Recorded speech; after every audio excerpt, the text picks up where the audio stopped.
Hi, welcome back to It's So Friday. Today we're going to be making the Paintbox quilt using the beautiful Paintbox Basics designed by Elizabeth Hartman.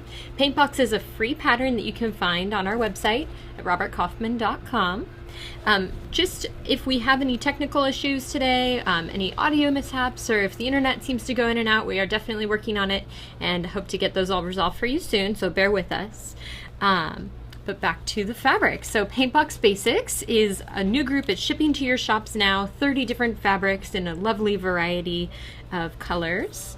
And to make this quilt, the easiest way to do it is to use pre-cuts. So you would need 1 10 square of the fabric and another 10 square, whoa, my pieces are flying, of the coordinates. So these are our Kona coordinated groups picked by Elizabeth Hartman to pair perfectly with Paintbox Basics. Let me pick up my pieces. Okay, so first things first, you're going to want to go, beautiful quilt. I don't know, yeah, I wanted me to say something, but I don't know what the finished quilt is going to look like. Oh, this is what the finished quilt is going to look like. Isn't it lovely? It's very pretty. So the first thing first, you go to Robert Kaufman's website, you download the pattern, and you're going to get a very lovely pattern. It has the picture so you can kind of see where the final placement should be, or you can always mix and match and do whatever you'd like. What you'll also find is a very important note for before you begin on how you need to lay out your pieces on your 10 squares in order to effectively get all the pieces that you need from each 10 square. And what I can tell you from personal experience is that if you just decide to start cutting, you probably won't have enough fabric to cut all the pieces. Let's just fathom a guess on how I found that one out.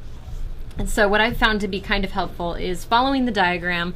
I first separated the colored Konas and the print fabrics and paired them into pairs together, which ones I wanted next to each other. So if I wanted this dark green with the bunnies and this yellow woven with the darker yellow, you match all those up and you're going to use the cutting instructions to mark where you need your pieces cut from. The other thing that's very helpful on this is to go ahead and label them with the numbers, or the letters, not numbers, that is written on the pattern as well, because that's how, once you've cut all your pieces, you'll know which placement they go in. Some of the pieces are only about 1/4 inch apart, so if you think that you are sewing with the 5-inch piece and you actually have the 5 1/4 inch piece, you'll be doing a lot of seam ripping to get back to the right piece. Found that one out the hard way too. All right, so when you have finished pairing and cutting, it might be easiest just to do this one set at a time, because each 10 squares pair makes 2 different blocks. And so it's kind of hard to see them right now because my layout, let me see if I move. I didn't think this through all the way. Well, you can see one here, and the other one is just to the left, maybe just a little bit off screen. But where this one has the solid Kona borders, the other set would have the print border.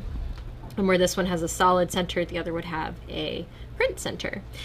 So now that I have these laid out side by side, the quickest way to put this together, in my opinion, is to go ahead and just chain piece them. So starting with your center square, and you're going to construct these like a log cabin. So you'll take the smallest side, so this is the 2.5 inch side, match with the 2.5 inch side, and using a 1/4 inch seam allowance, you're just going to go ahead and stitch your first one, and then you'll take your second set and do the exact same thing. There's a layout placement on the pattern directions, but another thing that I kind of find helpful is I like to work clockwise, so I will start with my smallest piece on the top, and then my next piece here, then my next piece here, and then my next piece here, so that I just can work around in a circle. And if I do that on both of my layouts, then it's easy for me to pick up the same piece each time and not get them mixed up. So my first little chain piece is here, and I'm just going to use my little Kai scissors here, snip my threads, and just do a quick finger press. If you have an iron close by, then definitely use your iron. It makes it a little bit crisper and less likely that you might like accidentally not press all the way and have an issue with the seam allowance. But for now, our iron's across the room, so we're just gonna do a quick finger press. Okay. This one doesn't go with this one. This one goes with this one. Okay. And like usual, if you have any questions, definitely feel free to ask. And my thread just broke, so. Handy. What do you like about chain piecing, Elizabeth? I like chain piecing because if you are doing multiple things at once, you don't have to keep starting and stopping over and over and over again. Plus, it kind of keeps things in a nice row. Like you saw, they were connected with the thread, so it's harder to lose just a little guy, you know, if you just have it sitting around somewhere. At least that works for me. Okay, let's try this again with real thread.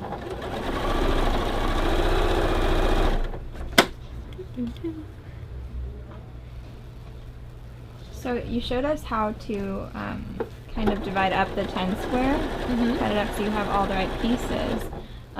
Do you have to use a pre-cut? You don't have to use a pre-cut. You would just need to make sure that you're either using yardage that's equivalent, that's enough to get all the pieces out. And I believe that the pattern also tells you the yardage requirements that you would need if you were to pick individual SKUs. And so it's sometimes easier to use a pre-cut though, because the majority of the quilt math has already been done for you there. And also, you know, we pick up these pre-cuts when we go shopping. They're just a quick, easy thing to add to our cart. And then, at least in my craft room, I tend to have a lot of extras and charm squares and 10 squares. And so I'm always really excited when I find a pattern that can use them, so that I can kind of work through what I already have in my craft room. But this is also just a really fun quilt to mix and match with your favorites. Like I'm sure many of you have already played around with not just Elizabeth Hartman's fabric, but Carolyn Friedlander's. You could always, instead of using, you know, like a solid, you could substitute for maybe an architecture or a more tonal blender, just something kind of fun. Quilting is all about adding your personal twist to it, so I feel like whatever makes you the happiest when you go to sew with it, that's what you should sew with. Although, sometimes it's just really nice to be able to quickly pick out the 10 square and have all that already done, and you still get the experience of matching the solid colors, so you do get to personalize it. Speaking of which, how do you kind of decide what the layout of the quilt's going to be if you're using so many different colors and combos? That's a good question. I think it kind of depends. Elizabeth Hartman already did kind of play around with this one to build this layout, and you can see that on the pattern cover. But if you like your quilts to be more like even more rainbow, like if you wanted it all the purples and the reds and the yellows, or if you wanted it completely scattered, it's completely up to you. It just gives you a lot of different options. Doing it now. Oh, okay, so now I've finished my inner layer, so I've attached all 4 sides, and I still need to do the outer layer. So just continuing as you would construct a log cabin, and you'll see these are different sizes at this point because of the way the layout is cut. One is going to have thicker borders, one's going to have thinner borders. So when you're picking which ones to cut, you want to decide which ones you want. So maybe on like a print with the fireflies, you want it to be on the thicker border, and you would use the thicker layout as opposed to the one that only has about 1.25 inches here, which would just give you more visible space. But now we're just going to go ahead and add the borders again and again, just sewing like a log cabin. Someone asked, is this a log cabin? It is, yeah. Goes together just like it.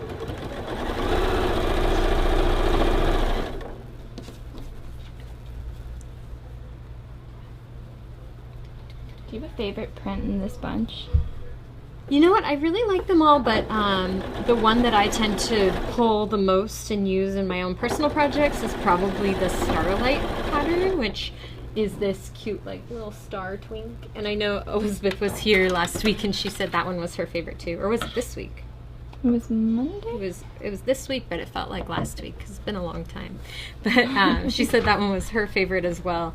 And yeah, but my second favorite in this collection, I really, really like the gray raindrop, which he's all the way at the bottom here, but I think he's really cute.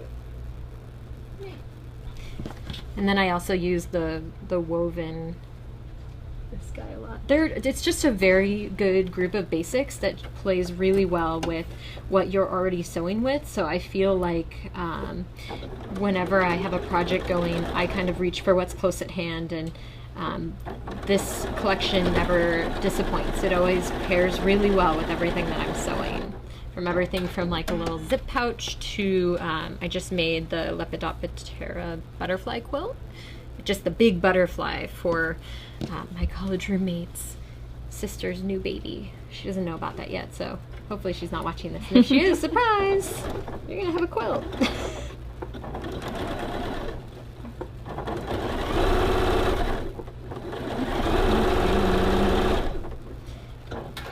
And I actually stopped chain piecing on that. I just kind of...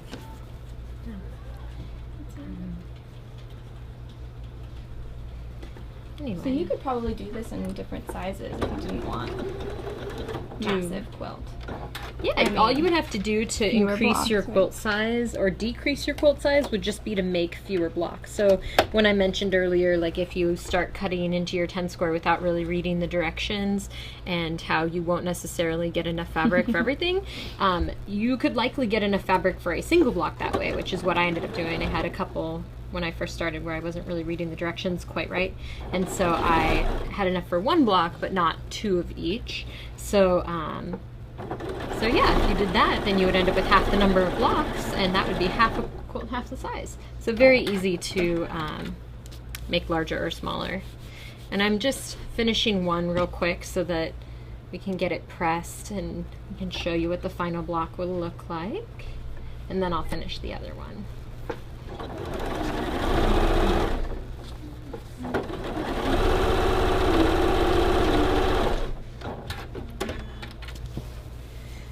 And when you mark on your pieces, like I had recommended initially to write what piece it was so that you knew where it went in the overall layout, you want to make sure you're using some kind of water-soluble or heat-soluble pen so that that marking comes off. Because if you use a permanent pen, you're going to end up with a really beautiful quilt block that says like A, B, C, D, E and doesn't come off.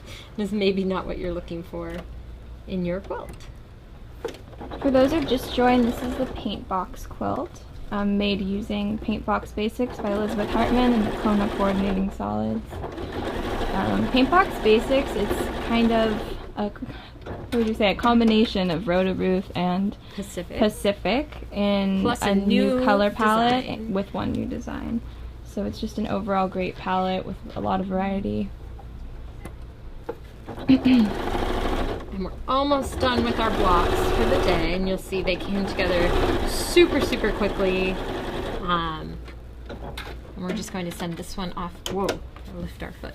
Send this one off to be pressed real quick. And then as you can see, you end up with a really great little block. It's 6.5 inches with the seam allowances, so 6 inches total. And you could, get fancy and set it on point, or you could do the sashing, or if you didn't want sashing, you could just take out the sashing and put them all together. But what you'll see is, and we've made a whole bunch of them so you can kind of get a really great feel for how they look all together, and just how fast and fun they are. And we've made these just in about like 2 hours or so here at work. So it'd be a great project to start on the weekend. Yeah. It could even be a really wonderful first project, or a project that you do with a little one that's been interested in sewing, because it's straight seams and they're short seams, so they could really help drive the sewing machine and pick the pairings of colors. So it's a really great collaborative quilt too if you're looking to sew with little ones. And in the end, you get a beautiful Paintbox collection quilt. So this has been It's Sew Friday, and again, we were working with Paintbox Basics, shipping to stores now. Sorry guys, just got a phone call at the end of that video. I'm not quite sure if you heard it, but the pattern is free on robertkaufman.com. Alrighty. Thanks for joining us again for It's Sew Friday, and we'll see you next Friday with another fun project. Have a great weekend. Bye.